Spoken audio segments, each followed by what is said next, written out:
Dragon Quest Monsters is one of my favorite series of all times, yet despite that it can't compete against the global powerhouse of Pokemon, for some reason. One of those reasons is because Pokemon has multiple factors that can make it enjoyable in a way Game Freak didn't intend. Now this may include things like glitch Pokemon, but can also include fan-based challenges, such as Nuzlocks or Randomizers, and that last one is what we're talking about today, randomizers. Now, Pokemon randomizers are plenty common, and you can find one for pretty much any Pokemon game that's not on the Switch. Any mainline Pokemon game, that is. But what about Dragon Quest Monsters? Surely a game that's pretty much better and inspired the Pokemon series should have a randomizer of its own, right? Well, through deep research on the internet, I have been able to find a single working randomizer for one game, Dragon Quest Monsters 2, and I'm gonna use this video to tell you whether or not you should get it. Now, of course, if my points don't matter or not, at the end of the video I'll tell you how to use it anyways, but until then, let's get started. Welcome everybody, and this is the Feeder of Souls, and today we're going to be taking a look at the only working Dragon Quest Monsters 2 randomizer.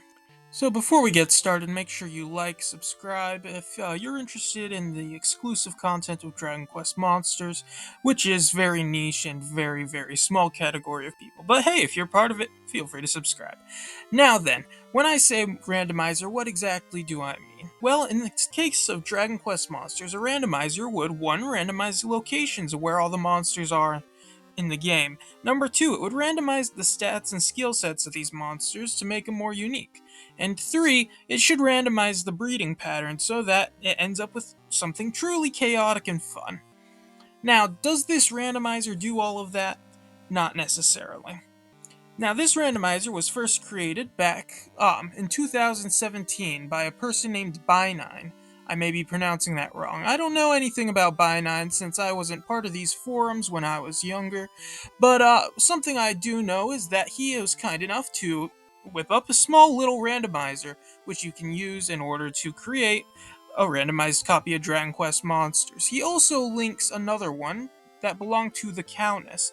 Now this one looks like it should be better, however, it ended up not making it through these last 10 years too well, and as a result, it doesn't work as well, as in it doesn't work at all. However, if you do search for a Dragon Quest Monsters 2 randomizer, you might come across the beta version of the Countesses.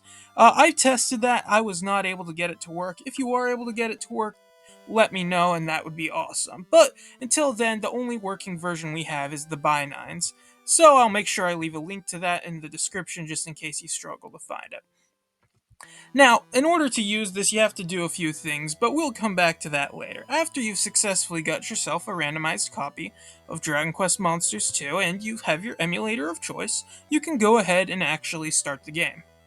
Now, there's 3 options for when you're emulating these things, and these 3 are something we want to take a look at. The first one is to randomize monster locations, and it's something that you should definitely do, because that's part of what makes the game so much fun. You randomize the locations. The second and third options are incredibly similar to each other. One allows you to randomize monster data, and the other one allows you to do that, but even harder. Now, I'd recommend doing both of these as well. I'd honestly recommend making sure you choose all 3 of these settings for a truly random experience. Now, the reason why you'd want to do this is because if you choose the second option but not the third option, the second option will give you the ability to change around monsters' moves, abilities, stats, but they'll still be the same monster with the same family. The same does not apply if you choose to super randomize it, in which case families will also be randomized as well, along with a few other things. This is really where things get fun. Now, if you go to a playthrough of this, that's when we actually have to start looking at whether or not it works. And at first glance, it seems to work fine. I mean, you're wandering into random monsters at random locations, and it's honestly really cool. You know, it truly feels like a randomizer experience. However, there is quite a few small flaws that really tears apart this game. In fact, there's 3 ones that I could talk about that may make or break getting this randomizer to work for you. Let's talk about the smallest one, Magic Key Worlds. Now in Dragon Quest Monsters 2, you have access to 5 main worlds to progress through the story, and once you progress through all 5 of those, you beat the game. All 5 of those worlds are randomized wonderfully. All the bosses are random but still good. All the enemies you find are random. Everything is random as it should be.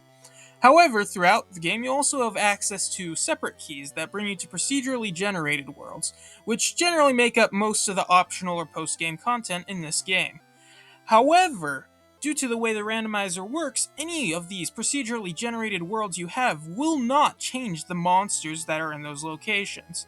Now, I can understand why this happens. However, all the monsters' stats and skills are still randomized. Now, this is not necessarily a bad thing. In fact, it becomes a useful thing later on. So as a result, it's perfectly fine having a stable spot where you can find monsters you know are monsters. That cannot be the same for our next big problem. You see, one, you're progressing through Dragon Quest Monsters 2. There are 4 instances in which you need a specific monster slash skill slash family in order to progress the game. The first one you need is available in the Pirate World, and you need 2 separate monsters for this occasion. The first one is a monster that can dance. Now, in normal progression, this is done by grabbing the Hood Squid that you fight as a boss earlier in the game. However, the boss itself becomes randomized. As a result, it is not guaranteed to learn a move that's a dance move. As a result, if you do not find a monster that learns some sort of dance, whether it be sleep dance or odd dance or any other form of dance, and you do not find one of these in either the Oasis world or the Pirate world, you are effectively soft locked, as at this point you don't have access to breeding. Now, this is a pretty easy one to solve because dance is actually not that uncommon of a move to find. What is a problem, however, is the next move that you have to deal with, that being that you have to find a water family monster to progress onward once again.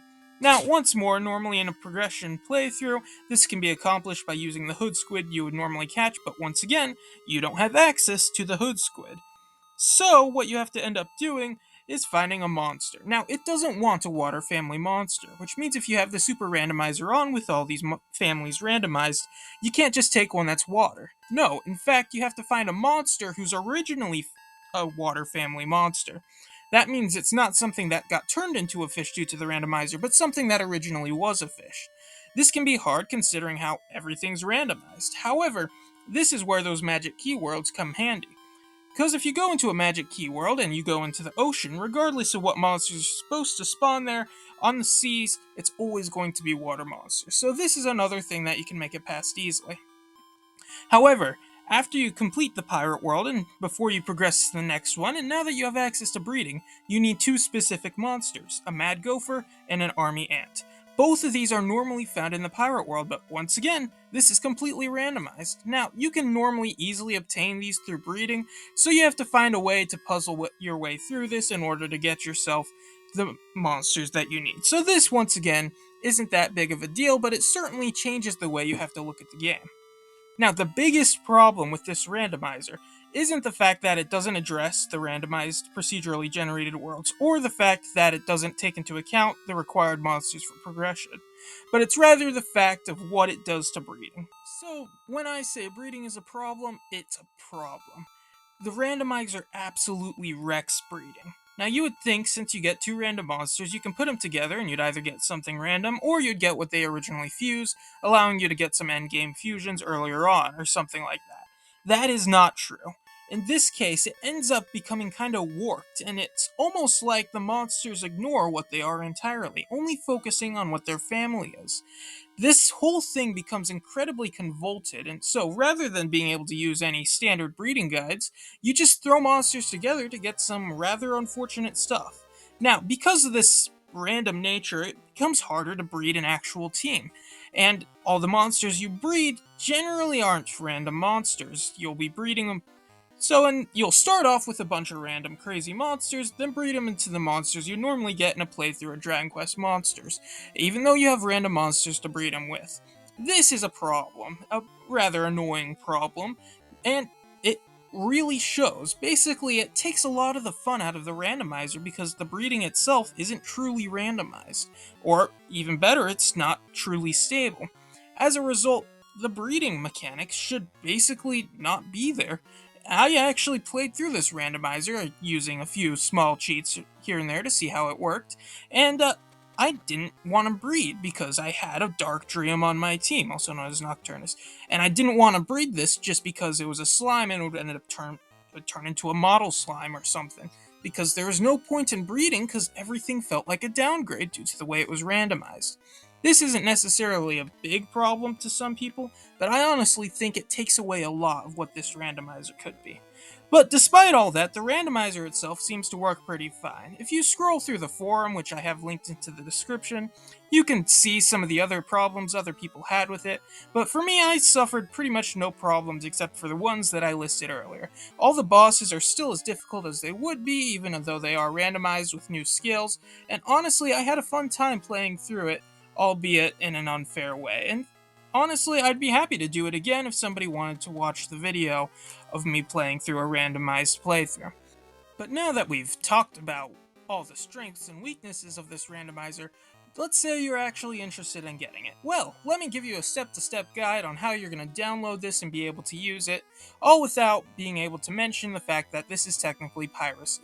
So, the first thing you're going to want to do is download a ROM of either Kobe's Adventure or Tara's Adventure. Depending on whatever preference you have, in the end, it probably doesn't even matter. You can do this from whatever your trusted piracy site of choice is. Honestly, it doesn't really matter. I can't tell you the one I use though. Next, you're going to want to use the link in the description in order to download the file left by Bi9. This will require you to create a Dropbox account in order for it to be, well, Dropboxed into your account, but it honestly isn't that big of a deal to work around. After you have the Dropbox account, before you can do more, you need to download Java. This would of course require you to use a Windows computer, maybe Mac, Linux, I don't know. I don't know about that stuff. I used a Windows. You cannot use a Chromebook though for this, so that's going to be rather unfortunate for the few people who actually do that. Once you've downloaded Java, you can then download the zipped file that comes in the Dropbox left by Bi9, and once you unzip that, it will be able to create the fun little package that will allow you to randomize it. From there, you'll be able to open that up straight from where you download it in the file after you've extracted all the things from the zipped file. You'll be able to open that up and it'll ask you to select the ROM of your choice. You'll select the ROM in which you have downloaded earlier, and then it will give you those three options for randomization. Once again, I'd recommend randomizing all three of these, but ultimately it is your choice how you want to experience the game.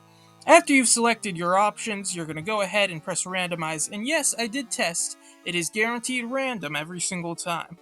After you've gone ahead and randomized it, you'll be able to use your emulator of your choice. Once again, I can't tell you mine because of piracy reasons, but nobody cares about that.